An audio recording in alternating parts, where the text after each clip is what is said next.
nangyari sa mga members ng House of Representatives? Parang natamaan ata kayo. may mga paganito pa sila.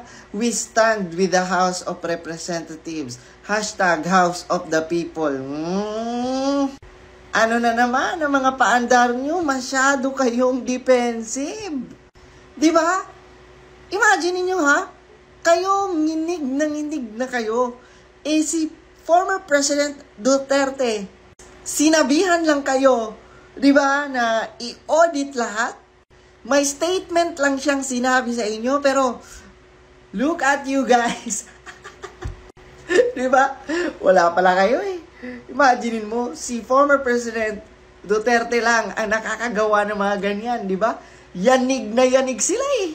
Bakit? Hindi ba totoo? Di ba? Yung mga revelation ngayon, pagdating sa House of Representatives, hindi ba yun totoo? Di ba? Ang laki-laki pala ng budget nyo. Ang laki-laki pala ng extraordinary expenses kuno na pinag-iimbento nyo dyan. Di ba? Na-imaginein mo, wala nang audit yun. Di ba? Isi-certify lang yun, no? Certification lang. Tapos, bye-bye, pera. Di ba? Yan tayo eh. Buti pa si VP Inday Sara. Di ba? Binati ko siya sa confidential funds, tinanong siya, nagpakita pa siya.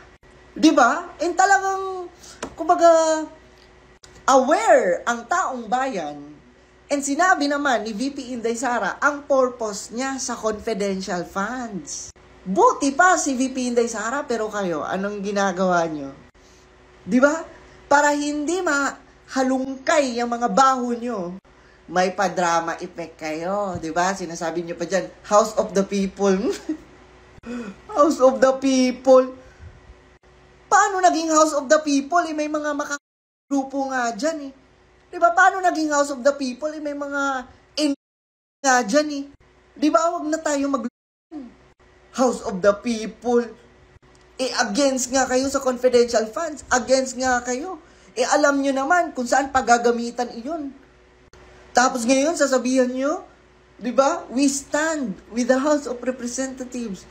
House of the People. House nyo lang yan. House of the People. Bakit? Kasali ba kami sa budget nyo? Ginagasta nyo lang ang tax namin, pero hindi naman kami kasali sa mga paparty-party nyo.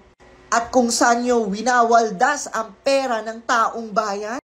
Actually, mga lords, di ba, yung statement ni former President Duterte na yung confidential funds ay gagamitin sa mga iwang grupo, sa mga party list. Most especially, di ba, kila Castro, kila Brosas, kila Raul. And nakakatawa lang mga lords kasi yung iba, no, in denial pa. Di ba, parang talagang feeling nila hindi daw kasabwat or hindi daw makakawang grupo yung sila Brosas, yung sila Castro, lalo na yung sila Raul. Di ba? Pinipilit pa nilang pagandahin ang imahe ng mga party list na yan. Pero sa totoo lang, bistadong-bistado na yan sila. Kumakaasta itong mga party list na nasa Kongreso. Akala mo naman talaga, di ba, kaisa natin, di ba, sa pagpapalago ng Pilipinas. Akala mo naman talaga, kaisa natin sa pagprotekta ng mga Pilipino. Pero sila pala, no, yung isa sa mga rason bakit nagkakandag gulo-gulo sa Pilipinas. Tapos, ang hindi ko mag-gets, mga lords, may mga ibang Pinoy na, di ba, na, kumbaga, agree pa sa kanila, no, sumasang-ayon sa kanila. Parang, hindi nyo ba alam na makakagrupo yan sila? At yung iba, di ba, in denial talaga, di ba, kumbaga, red tagging daw, nang aakusa lang daw tayo. Ha? Dinig nyo na nga, na, di ba, almost mga makakagrupo ay kabilang sa di ba, kabilang sa kabataan party list na yan. Di ba, sinong pinaglolo nyo? Una, mga lords, yung sa PhilHealth na website. Ngayon na naman sa House of Representatives. Di ba, dapat nababahala po kayo dyan kasi, di ba, ang mga impormasyon, no, lalo na yung sa PhilHealth, no, mga information na mga members ng PhilHealth ay naandun, no, yung mga contributors, yung mga nagbabayad monthly. And ngayon naman, no, sa House of Representatives ay nahack na naman. So, hindi ba ganun ka-strong ang, di ba? Hindi ba ganun ka-strong ang security, no, ng websites, no, ng mga agencies natin, no, sa gobyerno? Sana ay talagang ayusin po yan, no, at kumbaga talagang protektahan na hindi mapasok ng mga hacker. Kasi lalo na yung mga ganyan, no, mga importanteng datas, no, informations yung naandyan. 'Di ba? May panggastos, may milyon-milyong panggastos kayo sa iba, pero yung website ng gobyerno ay hindi nyo mabibigyan man lang ng budget para, 'di ba?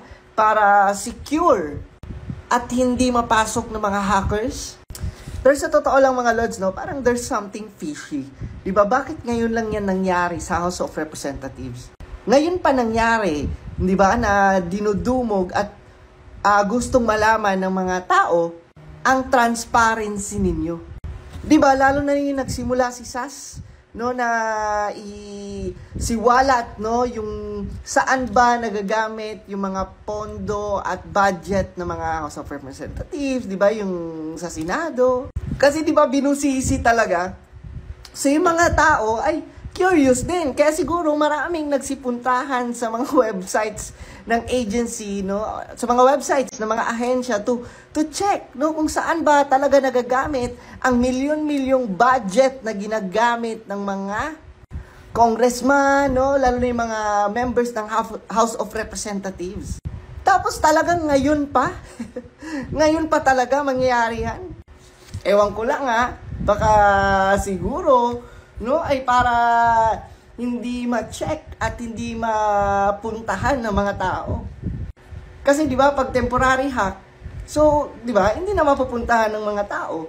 Kasi nga wala nang access, wala nang access ang mga tao sa information.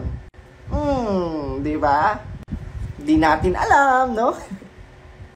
Kasi lalo na ngayon, no, ginigisa na talaga sila. Lalo na yung mga kongresista, no, lalo na yung mga nasa Senado, no, lalo na yung issue ng extraordinary expenses, 'di ba? At milyon-milyong budget ng mga kongresista, ng mga senador.